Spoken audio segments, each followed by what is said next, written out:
Hey everybody, welcome back to another very exciting episode of the Photoshop Training Hour. I am your host, Jesus Ramirez.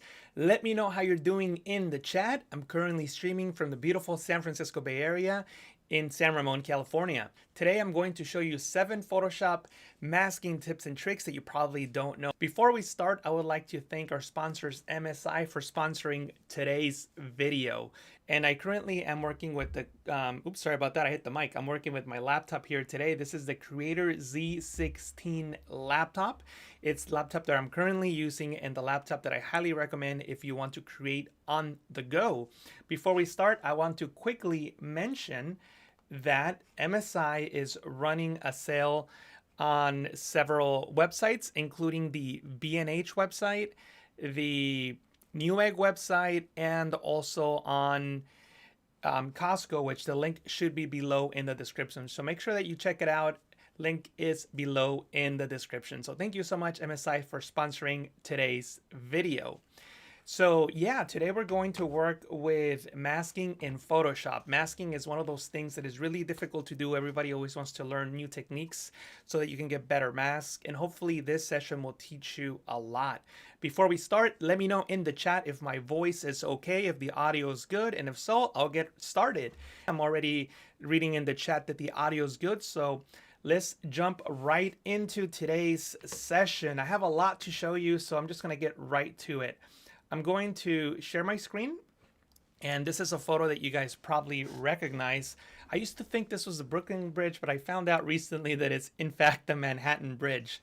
So we're gonna start with something, I don't want to use the word complex, but definitely not easy, and then we're gonna move on to some more basic stuff, but I wanted to jump right in with something that you probably haven't seen before. So hopefully this is new to you, and hopefully this helps you in your projects.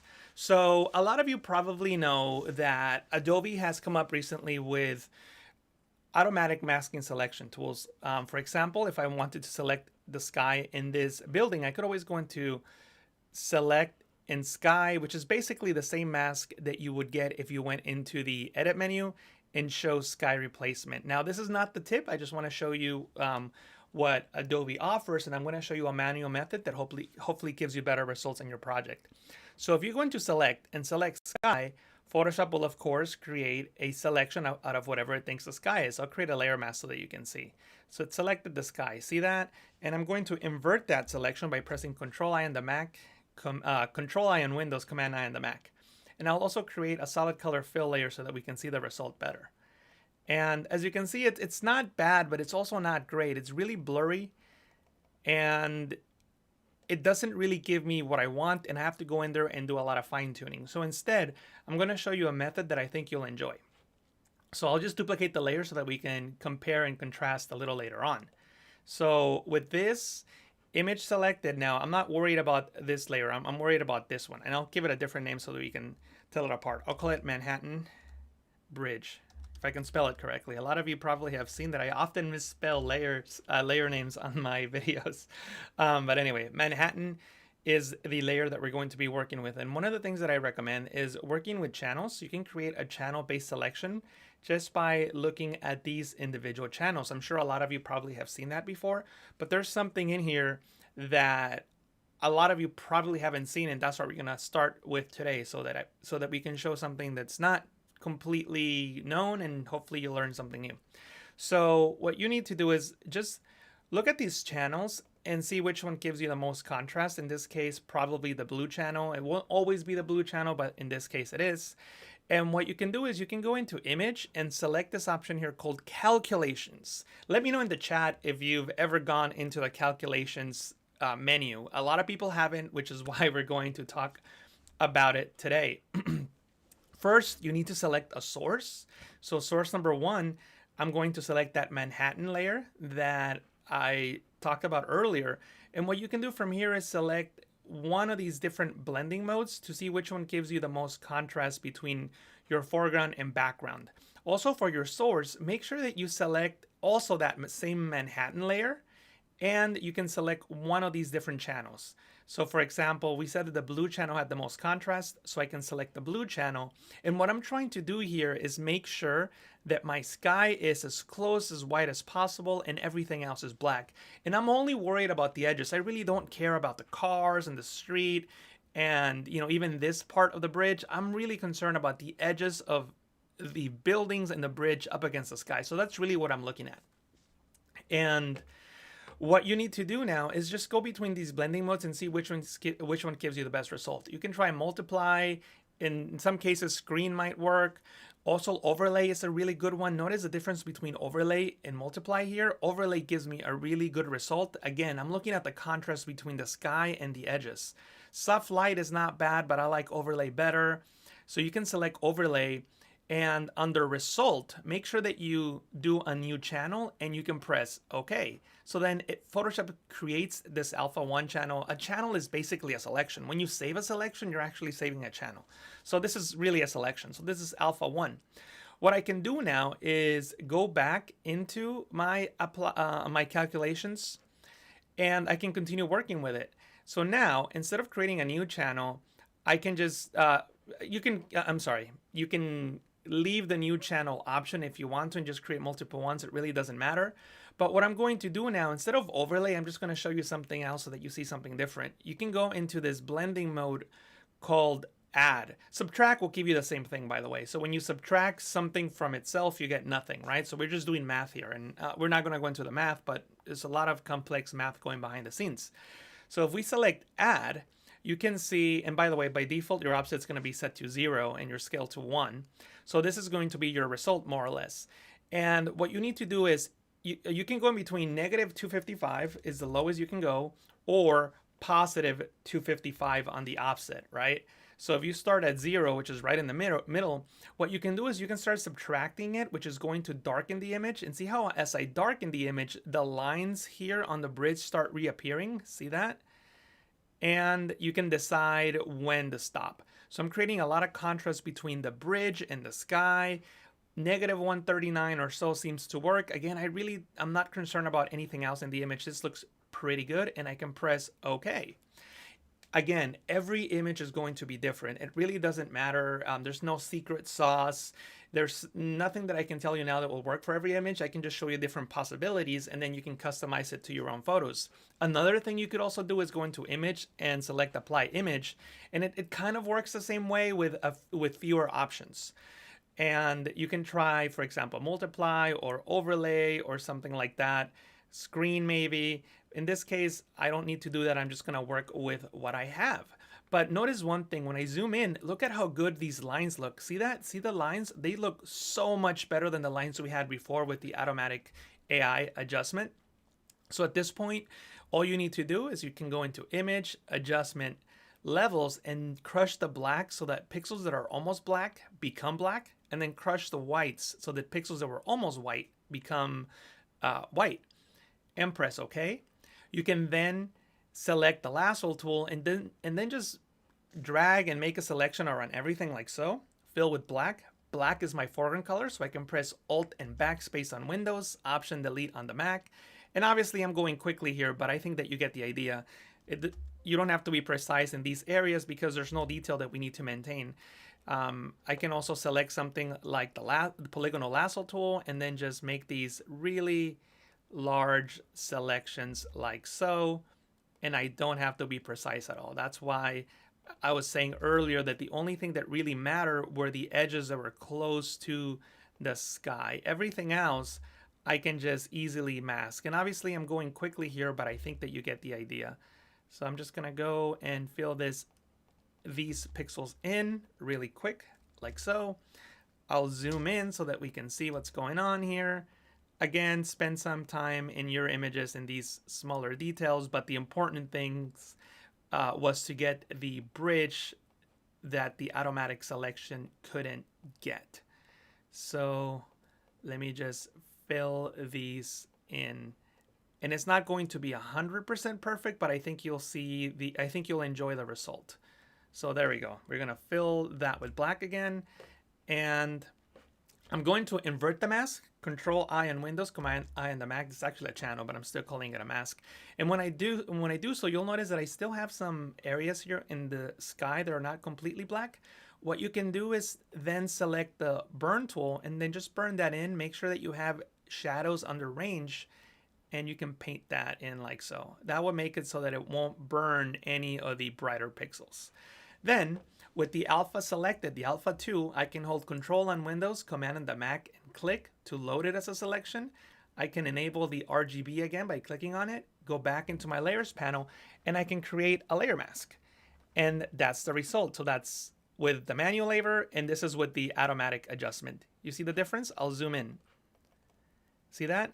Before and after. Much, much better.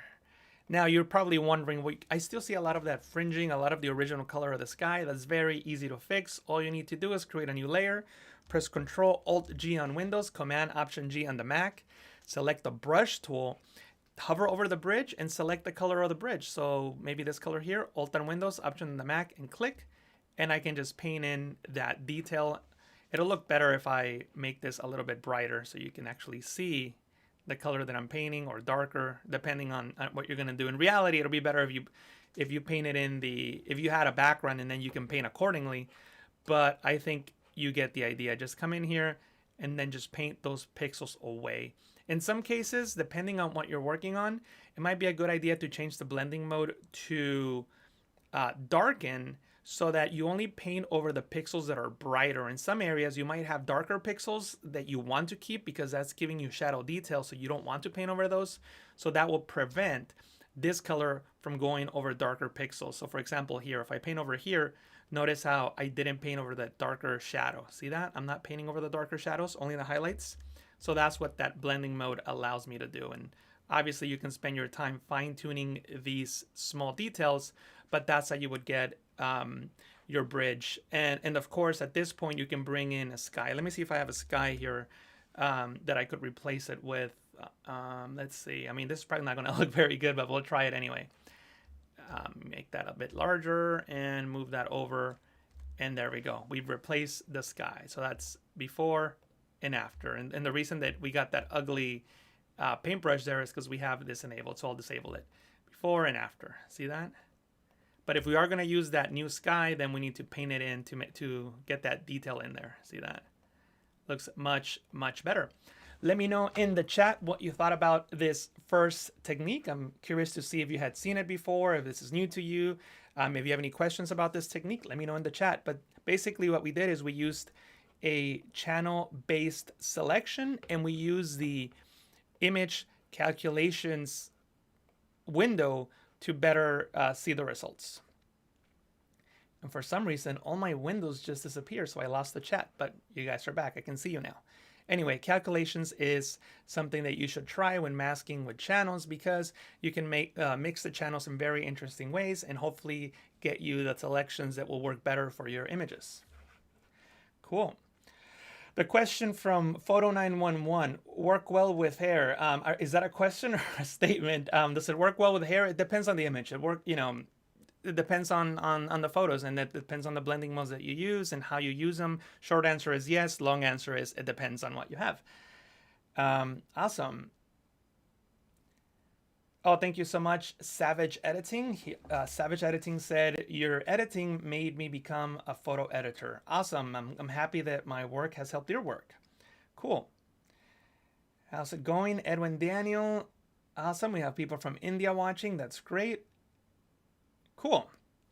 Let's move on to the next method. So now we started with something a bit more complex. Now we're gonna go back into the basics. And the reason that I wanted to start with this is a lot of times I just like to show something that people probably haven't seen too much or are not very familiar with it. And that way it gets them engaged in the stream, and how we can move on into something that's a little bit more basic that you probably have seen, but I'm gonna show you my method and why, in my opinion, it works better than most. So let's start with something very, very simple. I don't need these images. Let me close this. We're gonna work with this in a moment. Actually, you know what? Before we start, I do want to mention one thing that I just thought about. I want to mention my friend Karen Alsop, who is running the Heart Project. If you're not familiar with it, you should definitely check it out. My friend Karen Alsop out of Australia is a photographer, compositor who every Christmas takes pictures of children's at children's hospitals all over the world, primarily out of Australia, but some hospitals in the US and I believe also some in Europe. But as you can see, Karen goes and photographs these children, and then she takes volunteer editors such as myself, where we composite the children into scenes that they like. This year, the child that I did a photograph for is Carla. This is Carla. She unfortunately has cancer. She's 8 years old, and this is the photograph that I chose to edit this year. She wasn't having a very good day when the photographer came in, and photographer was Karen, I believe. And this is the best photo that they were able to get out of Carla. So I found out from her parents that Carla really likes the beach. She likes dogs, likes makeup, and a whole bunch of other things. And I composite her into this photograph that the family loves. So here's Carla with her dog. We have Santa in the background. We have a teddy bear, a Christmas present. She loves the beach, so we had to place her on the beach.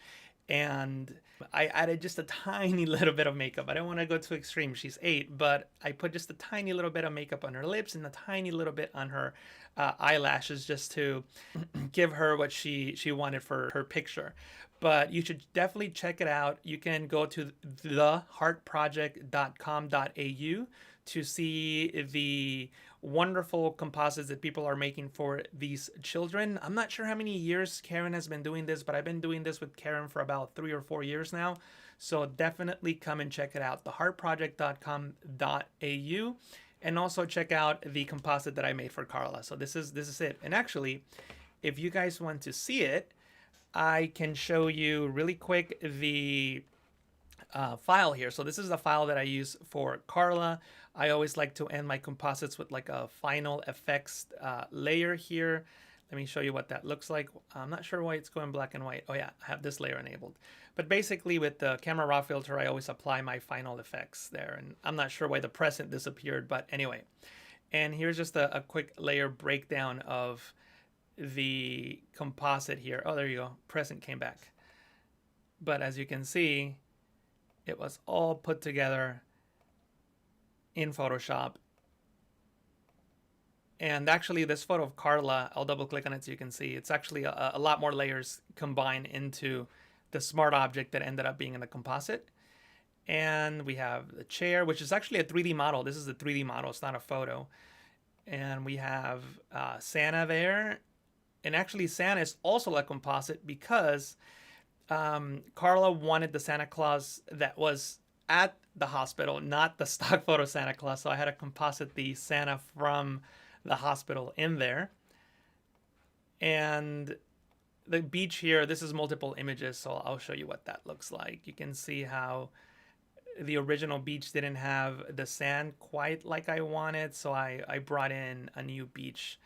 And yeah, this is how that composite was created. So big shout outs to Carla. And I know her family sent in a very nice message that they really loved the photo. And I'm glad that they did. So big shout outs to Carla, her family, and to Karen for putting this wonderful project together. Again, I highly encourage everyone to go and check out Karen Alsop at The Heart Project. The Heart Project. Website is theheartproject.com.au. So wonderful, wonderful thing that Karen does every year. So make sure to check it out. Cool. So back to masking. Let me close this file. Let's see. So we're going to start with something basic. Let me close this one as well. And it's basic but important. So, you know, I know that people are going to look at this and think, oh, well, this is an easy job to mask because it has a solid background and, you know, it's super easy. And that is true. It's easier to mask things when they have a solid background. But much like doing a math problem or much like learning math, you start out with basic math and then you build on top of it to create more complex solutions for different types of equations. So think about it this way. I want to build a strong foundation so that we can move on and do more complex things later. So how to mask this out? I like to do something called a two-step process. You probably have seen it on my YouTube channel if you've been following me for a while. But what I like to do is I like to focus on the hard edges first and then the softer edges like hair second. So it's a two-step process, not just one. So how would I go about that? Well, from the select menu, I can go into select and mask. Notice that I didn't have an active selection or anything like that. By default, you should go into the onion skinning mode and it should be set to 50%, like so. And from here, you can start your selection. Basically, what the onion skinning mode is, it shows you the pixels that you have selected at 100% opacity. In this case, we have nothing selected, so nothing is at 100% opacity. So you can start by using the select subject feature. This is AI known as Adobe Sensei to automatically make a selection out of the main subject. It does a pretty good job, but it's not perfect. If you switch over into the black and white view, select the zoom tool and zoom in, you can see that the edges are very jagged. So what I like to do is I like to go into the global refinements and adjust the hard edges first. So remember, this is going to apply a global refinement. So it's going to treat the shirt and the rest of his body the same, including the hair. And you don't want that. The hair is very different than the hard edges on his body. So I'm just going to disregard the hair for now and focus on the edges around his body. So I can drag the smooth slider over to the right and notice how it smooths those edges. Then I can add a little bit of contrast. And contrast simply means it makes the edges sharper. It makes the bright pixels brighter and the darker pixels darker, which sharpens the edges. In some cases, you may need to add a little bit of feather, which is just a tiny little bit of blur. Totally depends on your image and the subject and the lens that was used, or the edge is blurry or not. It really depends. Some cases you may need to shift the edge inward or outward. I'll just leave it set to 0 for now. So notice that I made that adjustment and everything is looking great. If I select the hand tool, you'll notice the hair looks terrible, but that's okay. We're not worried about the hair now. So all I wanted to do was just get the edges of his body right. I can come back into the onion skinning mode and everything is looking pretty good. You could always check the on white view or the on black view and just make sure that the edges on his body look good. In this case, they do. They look fantastic. His hair looks terrible, but that's okay. What I can do now is simply press OK. And when I press OK, I get a good mask. I'm going to create a solid color fill layer and just place it below him so that we can see.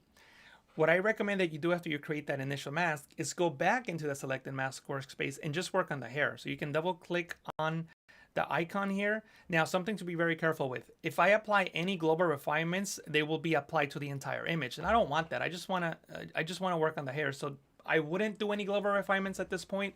I would just focus on the hair. How do you work on the hair? Well, there's two things you can do. You can click on the refine edge brush, and from here, you can either do it manually or let Photoshop do it with AI. You can click on refine hair and Photoshop will create that refinement. In this case, it does a good job. It doesn't always do that good of a job. Most of the times, to be frank with you, I just do it manually. So what that basically means is that I can select this tool and I can just tell Photoshop where to look for these edges, where that edge refinement will occur. See that? And I think that looks much better. Now, what are we talking about when we talk about edge refinement? You can click on Show Edge here. By the way, I'm on the on white view, and it's showing me the edge. I painted that edge by hand. If I press the Refine Hair button, Photoshop will paint it automatically, and it's close enough, but it got a little bit of the ear, so maybe I can come in here and subtract that. And in my opinion, it goes in too deep in the hair, so that's what I don't like. So instead, I just like to do it by hand. So I'll disable this edge refinement tool, click and drag, and I'm doing it by hand, and I'm staying really close to the edges, not going in too deep, like so. Show edges. Oh, did I not do that correctly? The reason that didn't work is because I had the minus button. I need to have the plus button enabled. So when I do the plus button, it works. So make sure you have the plus add button enabled. So let me try that again. I think I went too deep this time, but that's okay. So show edges. So see, I painted that in. Also, Edge detection, you can increase this if you want to, but as you'll see, if this is Photoshop increasing the edges, including the edges on his body, and I don't want that. But in your image, you might be working with a dog or something like that, so maybe this will work. It all depends on your image, of course. Also, here's another thing: if you click on Smart Radius, Photoshop will not have a stroke around. Let me rephrase that. Photoshop will not have a single size stroke going around the subject. So with this disabled, Photoshop is creating a 67 pixel stroke around the subject. If I enable Smart Radius, the stroke will change widths depending on the content that Photoshop detects. Again, not important in this image. In this image, I'm not going to use it, but I wanted to show it to you just in case you need it in your project. So I'll disable the Smart Radius, bring the radius to 0, and we'll just focus on the one that I painted in by hand. And if I disable the Show Edge, you can see the result much, much better, and I can press OK. That looks really, really good. What I'm going to do now is show you, this is just like an additional tip. This is the tip that will help you when you're working with layer mask, especially complex layer mask. But actually, before I move into that, let me look at the chat and make sure that there are no questions. Cool. Let's see. How many pixels did I use to create the workspace? Whatever the dimensions were for this particular image, Jose, I didn't create the workspace by hand. I basically just opened up the photo. So whatever the size the photo was, that's what it was. So in this case, it looks like it's over 3,000 pixels wide and about 2,000 or so tall. Cool. Richard, greetings from the UK. Thank you so much. All right. So the next thing that I want to show you is a tip that I like to use when working with complex masks. This is not a complex mask, but I think it'll help me illustrate the process. So in Photoshop, you can go into View. I'm sorry, not View, Window. I forget sometimes. I had a stroke recently. I sometimes forget now. You can go into Window, Workspace, and go into, oh man, it's not a good day for remembering where the menus are. Let me start again. You can go into Window, Arrange, and at the very bottom, you'll have New Window 4, and then the name of the image. In this case, the image is called man.jpg, so it says man.jpg. So select New Window 4 man.jpg. So I have now two windows for the same document. This is not a separate instance. This is exactly the same document. No difference between them. If I make a change on one, it'll happen on the other. I'm just viewing the same image in two documents. What I want to do now is select the second one and then go into Window, Arrange to Up Vertical. So now I'm looking at both of the images side by side. Here's another tip for you. If you have the hand tool selected, you can hold Shift and move both at the same time. So you can place it into position, and I'm gonna hold Alt on Windows, Option on the Mac, and then click on the layer mask icon here, and that will make the one on the right black and white. And I can zoom in on the detail of the hair. Then on this one, on the one on the left, I can also zoom in, maybe not as much, so that I can see the result. So when I start adjusting the mask here on this right side, you'll see it affecting the left side. So this is a good way of working on a mask and also seeing the results of your mask. So with white, I'm just gonna paint on here. And I'm gonna do something extreme so you see it. See that? See how it's bringing back the background there when I paint? See that? So this is why this is beneficial, because you can see the results. And let me change the color of the background so that it's more noticeable. I think it'll be more noticeable if I make it darker. And then again, I'll hold Alt on Windows, Option on the Mac, and click. And when I paint with white, see that? See how I'm just bringing back all that detail that I don't want? Well, I'm going to do the opposite now. I'm going to just paint with white, but I'm just going to paint in on the areas that I do want to keep the detail in. And then in areas that I don't want, I can paint with black, and then, I can decide what to keep and what not to keep. Obviously, the things that you keep are totally up to you. This is just an example, and we can spend all day fine-tuning it until we get better results. But this is a technique that I wanted to show you in case you're working with a complex mask and you're not just going back and forth, because the alternative is that you have everything in one window, and you make an adjustment, and then you do this, you check how it looks, you go back, You make another adjustment. Okay, that looks pretty good. And maybe you went over the line and you're like, oh, whoopsie daisy, I went too far. Let me fix that. So this is just one method that you can use where you can have both at the same time, and you can work a little faster, and it just helps you with staying focused on one thing without having to go back and forth. And I think that just takes away from the masking if you're really concentrated on a area with very fine detail. There's a question from, sorry if I mispronounced your name, Iak. I think the question that you're asking is that can you invert a mask? Yes, you have been able to invert masks in Photoshop forever. I just did it in this example. With a mask selected, you can press Control I on Windows, Command I on the Mac, and it inverts it. You can also invert a selection. So if you had a selection active, and let me delete this. If you have a selection active, you can right click on the selection with any of the selection tools. It doesn't matter which one, and then you can invert the selection, select inverse, and that will invert the selection. The reason that is now we have this selection up here on the edge. Let me do that again. I can right click using any of the selection tools and do select inverse, and now it's not selected up there. So basically, if I were to do a select inverse and fill it with a color, it'll just fill with white around them. So that's basically what select inverse does. Somebody's asking in the chat if I speak Spanish. Sí, sí hablo español. Let's move on. Let me know if you have any questions on any of the things that we've shown. I know a lot of people are asking questions about things that I probably won't get to in this stream, but feel free to ask any question that you like. And if it's something that I can answer relatively quickly, I will. And if it's obviously related to the topic at hand, I definitely will answer it.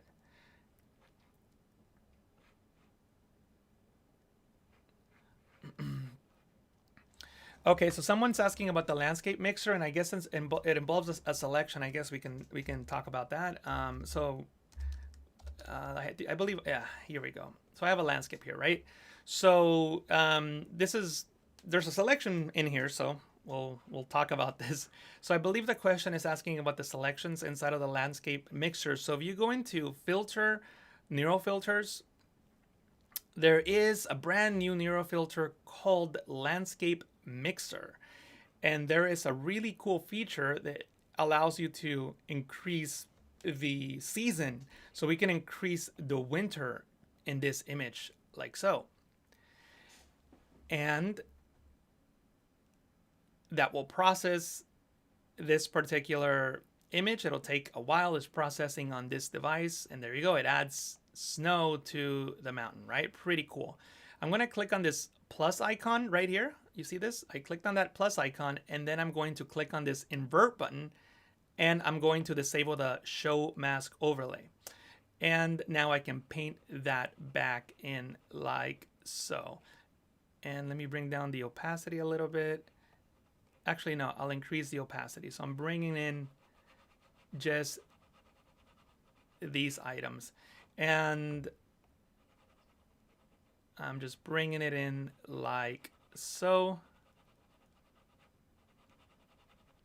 And now I can, with the minus icon here, I can just paint away, and I'm doing it fast, obviously. I'm just can paint away this stuff right here. And I'll just add these details here. Cool, we'll call that good, but I know it's not perfect. So we'll call this good. And under output, I can output to a new layer. New layer is fine, press OK. So now I have the top part of the image here with snow. So see that? Before and after. Yeah, that's right. Yeah, I'm not really sure why it's showing that way. It should have shown the original version. So if somebody in the chat knows, please let me know. Maybe I had a smart object. Let me try with a smart object. Let me try one more time. Maybe it has to do with a smart object. We'll see. I don't know. I'll do summer now. Or actually, no, we'll still do winter just because I want to get something that's very noticeable. And let me try inverting this. Oh, there we go. Yeah, that was it. It was with a smart object. So see, there you go. I didn't remember that if you still want to see the original image in the back and have it make this cool effect, you have to use a smart object. So that was the difference. So there we go. I hope that that answers your question. Cool. So again, just so that you see what I did here, Iak, if that's how you pronounce your name, I'm sorry if I mispronounced it, is before you go in that filter, convert it into a smart object. So right click, convert to smart object, and then apply the filter. So that was the question. So there you go. Cool. And you're welcome. I see that you are happy with the result. No worries. Awesome. So let's go to the next thing. Let me see how much time we have. All right, we have a little bit of time. We've already talked about channel-based selection, so maybe I'll leave that for the next for another time. I want to show something that we haven't talked about yet. So the next thing that we're going to talk about is let me redo that. The next thing that I'm going to talk about is this filter that is really good for contracting mask. We did a really good job on this mask, so it's not necessary, but in some cases you may need to contract the mask so that you don't see the white edges, the fringing. And a really good filter for that is filter other maximum and minimum. Maximum and minimum either maximize or minimize the mask. I'll go into minimum. Make sure that you select roundness. It works better in most things that are organic. Maybe buildings and cars, you probably want to keep hardness, but what this allows you to do is to increase the radius with a decimal value as opposed to a whole number. So squareness just does, just whole numbers. See that? I can't do a decimal point. Roundness, I can go in with decimal points. See that? 0.2, 0.4, whatever it is. So then I can just keep minimizing the mask, and I'll do something large so that you can see that's really going to push it in. See that? See how far it pushed in the mask? You obviously don't want to do that. In most cases, you're only going to want to minimize the mask maybe a pixel or two maximum. So we'll just say 2 in this case. So that's going to push it in 2 pixels. See that? Before and after. And it does a really good job maintaining the shape. And you can press OK when you're done, and you should not see any edges after that. Something that you should keep in mind, or I know a question that's going to come up is, isn't that the same thing as having a selection and then going into select, modify, and contract? Isn't that the same thing? It's not the same thing for one big reason. We can only do whole numbers in here. So the algorithm is better, in my opinion, on the minimize filter. So you can definitely contract a mask here, but in my opinion, it doesn't, or let me rephrase that. You can definitely minimize a selection, then you can create a mask out of it. But in my opinion, minimizing a mask through the minimum filter gives you better results. But you can definitely use this to contract a selection. I use it all the time, but I wouldn't use this method to minimize a mask if that's what I'm trying to do. If I want to contract a selection, there's a lot of reasons why I would use that. Let me know how many people in the chat knew about the minimize and maximize filters, and I'll show you the maximize filters just in case you haven't seen it before, but they're really, really wonderful filters that allow you to minimize and maximize a mask. See how I'm creating a stroke around my subject now by maximizing the mask? I'll select roundness, and as you can see, it does a really good job in maintaining the shape of the selection. See that? I'll zoom in. See that? It just keeps it, and it does a good job. So I would highly recommend that you use the minimum and maximum filter when you want to minimize or maximize a mask. Cool. Yes, this is for edge fringe. Aussie to you. Let me see how much time we have, and let me look at my notes and let's see what I'm missing here. Oh, yes, of course. So this is something new in Photoshop, and I talked about it in one of my videos, but I'm going to show you something that you can do alongside it.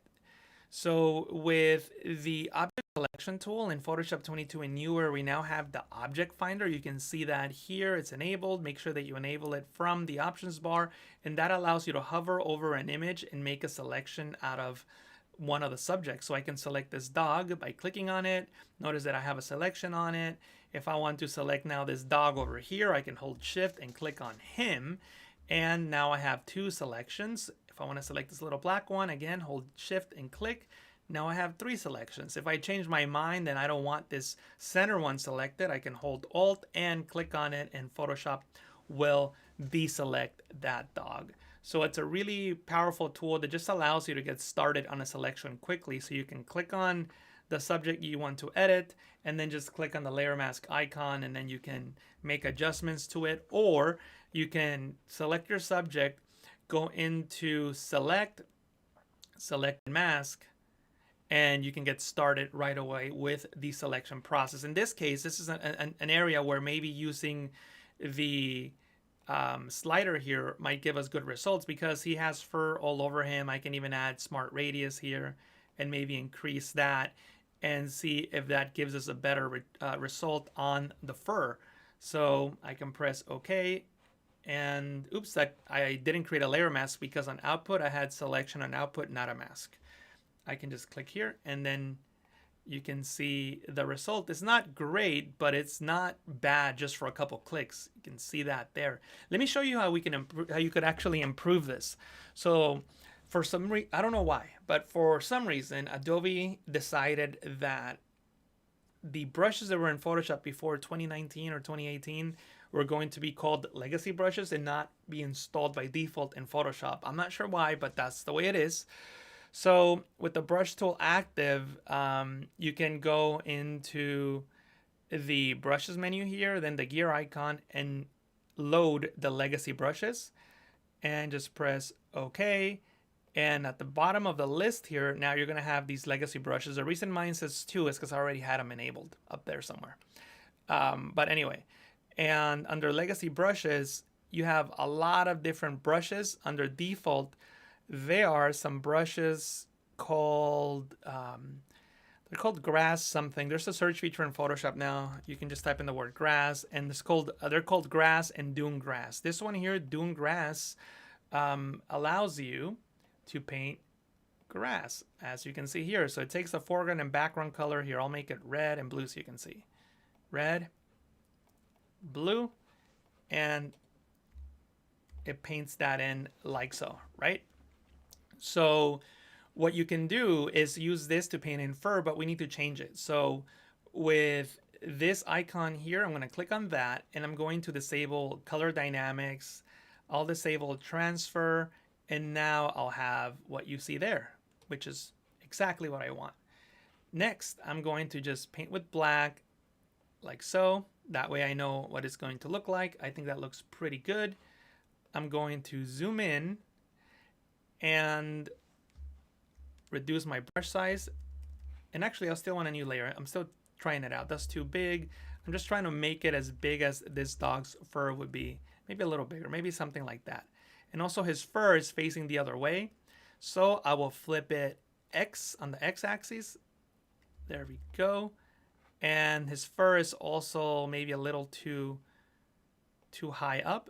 So I can rotate it a little bit, and that looks much better. You could also rotate from this icon here, and you could also use the arrow keys on the keyboard. So I'm going to use the arrow keys. I'm using the left arrow key right now. I'm tapping on it, and that looks pretty good. I like that. So now I'll hide that, go into the layer mask here, and with white, I can just paint on that area. See that? See how I'm just painting with white on that area? Just to make it seem like his fur is coming out. And obviously I'm going quickly here. I'm sure that if you spend a little more time getting the right, size and angle, you'll get a better result. But this is basically what I would do to mask this, just with a little more time. See that? And then for the other side, I can go in here, flip it on the x-axis again. Let me see what that looks like on this layer here. That doesn't look right. So I can rotate it now with the left or the right arrow key, excuse me. I'm rotating it and I can paint. And I'm trying to get the angle right. That looks more like it. Yeah, something like that. So then here, I will paint with white again. See that? And obviously you might get a little bit of the sky and grass and all of that, but you can do a couple things. When you're done, you can, for example, make a selection. Like I'll make a selection just around the edges here, like so. Then go into the original image and just press Ctrl-J on Windows, Command-J on the Mac to duplicate those pixels. Then press Ctrl-Alt-G on Windows, Command-Option-G on the Mac to make a clipping mask. Select the move tool and move those to the right. See that? So I moved it over to the right. Then hold Alt on Windows, Option on the Mac, and click, and it hides that layer completely. It's the same thing as clicking on this button, by the way, in the Properties panel. And just with the regular brush tool, not any fancy brush, just a regular soft round brush, I can paint with white and just color that in. See that? Something like that. So now I just painted in that color and it looks much more realistic. Let me know your thoughts in the comment. I want to thank Nitro Max for sending in a tip. He wrote, "You're the only one that tutors more on Photoshop than anyone. I really appreciate it. Thank you. You're welcome. And thank you for sending in that tip." I mentioned this last time, and I guess I should make my screen larger. I mentioned this last time. I didn't know what that meant, that people could actually send in money, and I wasn't saying thank you or acknowledging them. So I like to apologize to the people who did that before because I was unaware about it, and then I just found out about a week ago. So thank you everybody who has sent in tips during my live streams. I really appreciate it. And in this case, thank you so much, Nitro Max. So just wanted to say thank you, and I apologize if you did it in the past and I didn't say anything. I just wasn't aware of it. So thank you so much. Now that we took a small break, oh, by the way, let me just answer Jose before we move on. Jose is asking, how do you rotate the brush without using the menu? You can use the arrow keys on the keyboard in Photoshop 2020 and newer, I think it is. Somebody can correct me in the chat, but if you're on the Creative Cloud, you should be able to rotate it. If you're on an older version like CS6, you can't rotate it with the keyboard shortcuts. So let me go into this window here. And once again, I would like to thank our sponsors, MSI, for sponsoring today's Photoshop tutorial. This here is the MSI Creator Z16 laptop. This is a laptop that I'm currently using.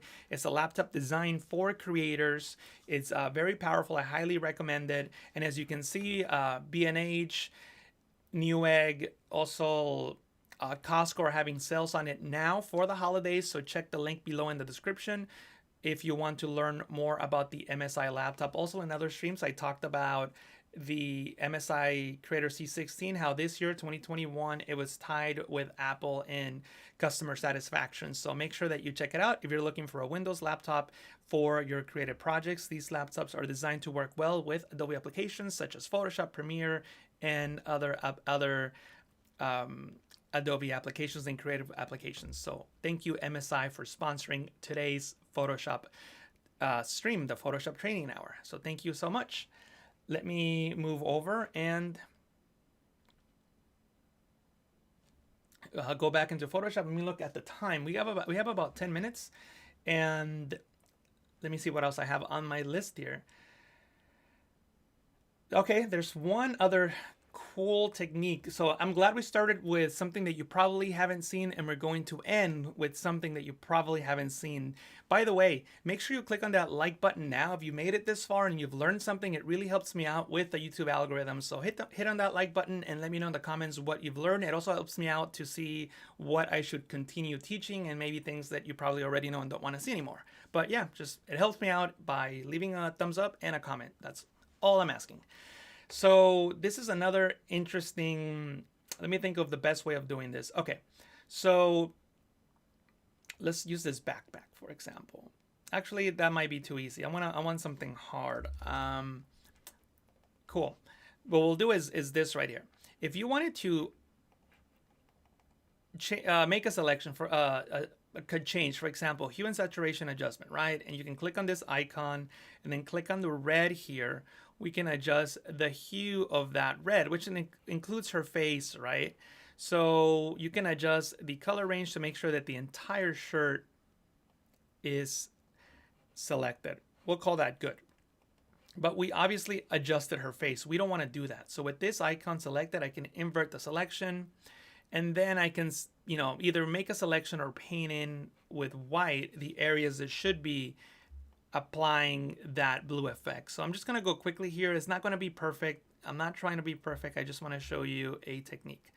So I'm going quickly here, just painting that in, right?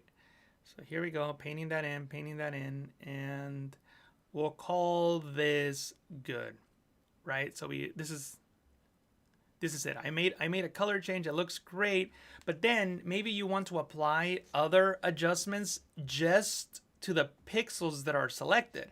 So you might be thinking, well, I can copy the mask, right? And then apply like a curves adjustment layer. Well, that's going to make a change to everything, right? Because the mask is painting over all these different areas, but what's really creating the selection is the hue and saturation adjustment layer. The selection is being created by me selecting this range of colors, the reds, right here. So this shade of red all the way up to this orange is going to change, and then between this point and this point, you're going to have a gradual transition. Same thing on the other side, gradual transition from here to here. So that's what's really creating the mask. So this is going to create some problems because if I want to create more adjustment layers that only target that red, I'm not going to be able to because I'm going to make more adjustments to the image than I want. So in this case, see that? I'm just adjusting more than what I want. That's all I'm trying to say.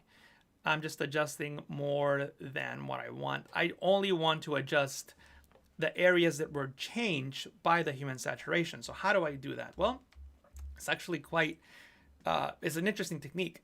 You can press Control J, Command J on Windows on the original image, so you'll have a copy of it, place it on top. Then from the blending mode drop down, you can select difference. The difference blending mode looks at the layers above and below. If the pixels are the same, they become black, and if they're not the same, they become a shade of CMYK or RGB or something like that. The point is that you can see the pixels that were changed. So if I disable this, the entire image will become black. If I enable this, you will only see the pixels that were adjusted by the hue and saturation. So what I can now do is load these pixels as a selection. You can do so by pressing Control Alt and the number 2. If you get this warning, no problem. This simply means that no pixel is selected more than 50%, but you will still have a selection. So just press OK. So there's a selection even though we can't see it. And you can get rid of this. We don't need it. But now I can create a curves adjustment layer, and notice that I have a layer mask. If I hold Alt on Windows, Option on the Mac, you'll see the pixels that were adjusted. See that? Right there. And in some cases, the pixels are not completely, the mask is not perfect because it just took the brightness of the blending mode, but that's okay. We can just make these brighter by going into Image, Adjustment, and Curves and dragging up. See that? So we're making those brighter. And we're not really adjusting anything that shouldn't be adjusted because everything else was black. So you can't really brighten up black. It'll always stay black. So you can adjust this mask however you want. So now when you come back into the regular view, this mask will only make adjustments to the pixels that you change.